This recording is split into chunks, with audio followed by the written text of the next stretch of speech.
नमस्कार मित्र आणि मैत्रिणींनो, आजच्या दिवशी आपण श्री गणपतीची 108 नामवाली नाममंत्र ऐकणार आहोत। तरी तुम्ही या चॅनलवरती नवीन असाल तर लाईक करा, शेअर करा, सबस्क्राईब करा। या चॅनलवरती डेली मंत्र आम्ही पाठवत असतो। हे मंत्र ऐकल्यामुळे आपल्या घरामध्ये किंवा मनामध्ये जी नकारात्मक शक्ती असते ती निघून जाण्यास मदत होते।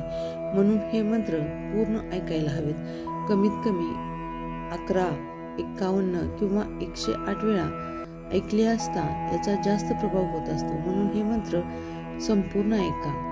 मंत्र जर आपण निम्मेच ऐकले तर त्याचे फळ आपल्याला प्राप्त होत नाही। म्हणून आपण हा मंत्र ऐकताना संपूर्ण मंत्र ऐकावेत, जेणेकरून आपल्याला याचे अधिक फळ मिळेल। चला तर पुढील प्रमाणे श्री गणपती 108 नामवली मंत्र आहेत, ते कशा पद्धतीने आहे ते संपूर्ण ऐकूया। ओम श्री गणेशाय नमः। ओम श्री गणेशाय नमः। ओम श्री गणेशाध्यक्षाय नमः। ओम श्री गणप्रियाय नमः। ओम श्री गणनाथाय नमः। ओम श्री गणेशाय नमः। ओम श्री गणपते नमः। ओम श्री गणाधीशाय नमः। ओम श्री गणप्रभावे नमः। ओम श्री गणस्तुताय नमः। ओम श्री गुणप्रियाय नमः। ओम श्री गणाधीराय नमः। ओम श्री गणेशरवाय नमः। ओम श्री गुणप्रभावे नमः। ओम श्री गुणगीताय नमः। ओम श्री गणाधीशाय नमः। ओम श्री गुणादाशाय नमः। ओम श्री गुणदात्रे नमः। ओम श्री गुणचक्राधराय नमः। ओम श्री गुणप्रभाय नमः। ओम श्री गुणप्राणाय नमः। ओम श्री गजाय नमः। ओम श्री गजधरूपाय नमः। ओम श्री गजप्राणाय नमः। ओम श्री गजदंताय नमः। ओम श्री गानकुशलाय नमः। ओम श्री गानशीलाय नमः। ओम श्री गणबुद्धाय नमः। ओम श्री गुरुगुणाय नमः। ओम श्री गुणप्राणाय नमः। ओम श्री गुरुश्रेष्ठाय नमः। ओम श्री संसार सुखदाय नमः। ओम श्री गौरवया प्रियाय नमः। ओम श्री गौरया गुणाय नमः। ओम श्री गौरी प्रिया पुत्राय नमः। ओम श्री गदरायाय नमः। ओम श्री गौरभावाय नमः। ओम श्री गोमतीनाथाय नमः। ओम श्री गणपते नमः। ओम श्री गोगदीशाय नमः। ओम श्री गोपगोपाय नमः।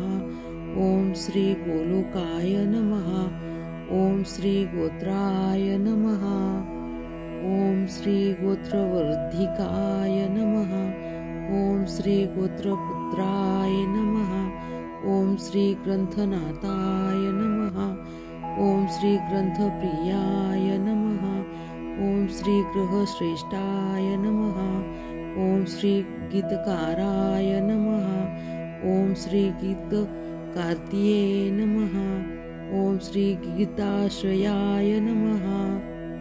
ओम श्री गतदुःखाय नमः। ओम श्री गतशुक्लाय नमः। ओम श्री गतक्रोधाय नमः। ओम श्री गयानाथाय नमः।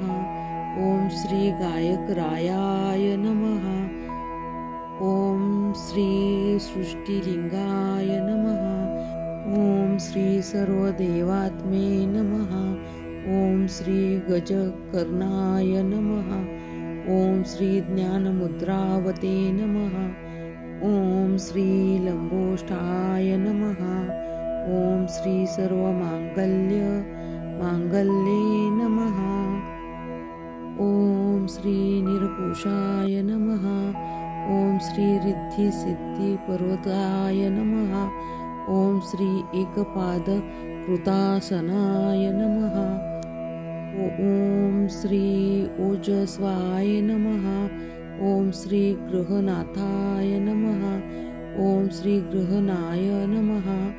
ओम श्री चराचरापते नमः। ओम श्री दानव मोहनाय नमः। ओम श्री धनधान्यपते नमः। ओम श्री नंदीप्रियाय नमः।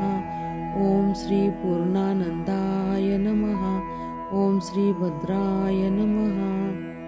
ओम श्री मनगते नमः। ओम श्री यज्ञपते नमः। ओम श्री रसायनाय नमः। ओम श्री राज्य सुखप्रदाय नमः। ओम श्री लंडुप्रियाय नमः। ओम श्री लाभकृते नमः। ओम श्री विश्वतोमुखाय नमः। ओम श्री विश्वनेत्रे नमः। ओम श्री शंभुशक्ति गणेशाय नमः। ओम श्री शास्त्रे नमः। ओम श्री सर्वज्ञानाय नमः। ओम श्री सौभाग्यवर्धिन्ये नमः। ओम श्री पुत्रपौत्रदाय नमः। ओम श्री दौर्भाग्यनाशाय नमः। ओम श्री सर्वशक्तिभूते नमः। ओम श्री विद्याधराय नमः। ओम श्री ज्ञानविज्ञायाय नमः। ओम श्री चतुर्थी पूजनाय प्रियाय नमः। ओम श्री अष्टमूर्तये नमः। ओम श्री महागणपते नमः। ओम श्री गजकर्णाय नमः। ओम श्री स्थूलकुक्षी नमः। ओम श्री लंबनाशिकाय नमः। ओम श्री पूर्णानंदाय नमः। ओम श्री त्रिवगरणफलदाय नमः। ओम श्री देवदेवस्य नमः। ओम श्री महामनाः नमः। ओम श्री सर्वनेत्राधीशाय नमः। ओम श्री बृहद्भुजाः नमः। ओम श्री लंबष्टो नमः। ओम श्री महाकाय नमः। ओम श्री अष्टप्रकृतिकरणाय नमः। ओम श्री विद्याप्रदाय नमः। ओम श्री विजयप्रदाय नमः। ओम श्री पुत्रपौत्रादाय नमः। ओम श्री रक्षोरक्षकराय नमः।